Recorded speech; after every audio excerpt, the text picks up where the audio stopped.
नमस्कार दोस्तों, आज हम बात करेंगे महाराष्ट्र के 2024 के चुनावों की। इस समय खूब चर्चा है कि बीजेपी, कांग्रेस और बाकी बड़े दल इस चुनाव के लिए क्या रणनीति बना रहे हैं। हम इसे सरल भाषा में समझेंगे, उनकी चुनौतियां क्या हैं और हरियाणा जैसे राज्यों से मिले सबक महाराष्ट्र में क्या मायने रखते हैं। तो चलिए शुरू करते हैं।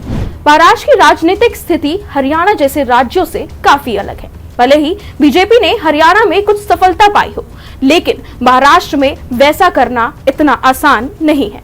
खासकर मराठवाड़ा और पश्चिमी महाराष्ट्र जैसे क्षेत्रों में 2024 के लोकसभा चुनाव में मराठवाड़ा में बीजेपी को एक भी सीट नहीं मिली थी और पश्चिमी महाराष्ट्र में सिर्फ 2 सीटें मिली थी। तो अब बीजेपी की योजना क्या है?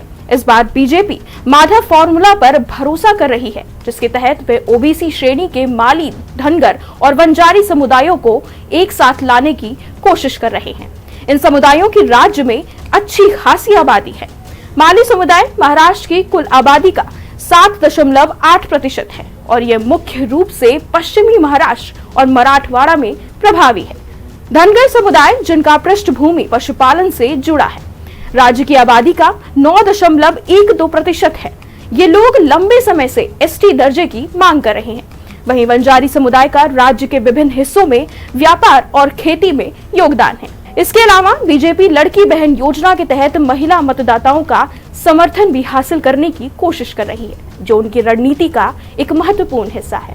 दूसरी तरफ कांग्रेस और इंडिया गठबंधन अपनी संयुक्त ताकत पर भरोसा कर रही है। कांग्रेस, एनसीपी, शरद पवार गुट और उद्धव ठाकरे की शिवसेना इस बार मराठवाड़ा, विदर्भ और पश्चिमी महाराष्ट्र जैसे क्षेत्रों में बड़ा मुकाबला करने जा रही है। मराठा समुदाय, जो महाराष्ट्र की कुल आबादी का लगभग 30% है, इस चुनाव में बहुत महत्वपूर्ण भूमिका निभाएगा। खासकर मराठवाड़ा में, जहां एनडीए और इंडिया गठबंधन दोनों के मराठा नेता एक दूसरे को चुनौती देंगे। शरद पवार, एकनाथ शिंदे और उद्धव ठाकरे तीनों बड़े मराठा नेता आमने सामने होंगे।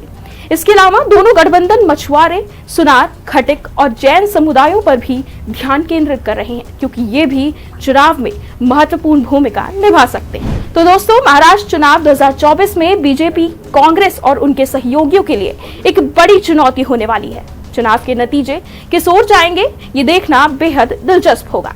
आप क्या सोचते हैं, कौन सी पार्टी इस बार जीत हासिल करेगी? कमेंट्स में अपनी राय जरूर बताएं। वीडियो को लाइक और चैनल को सब्सक्राइब करना ना भूलें।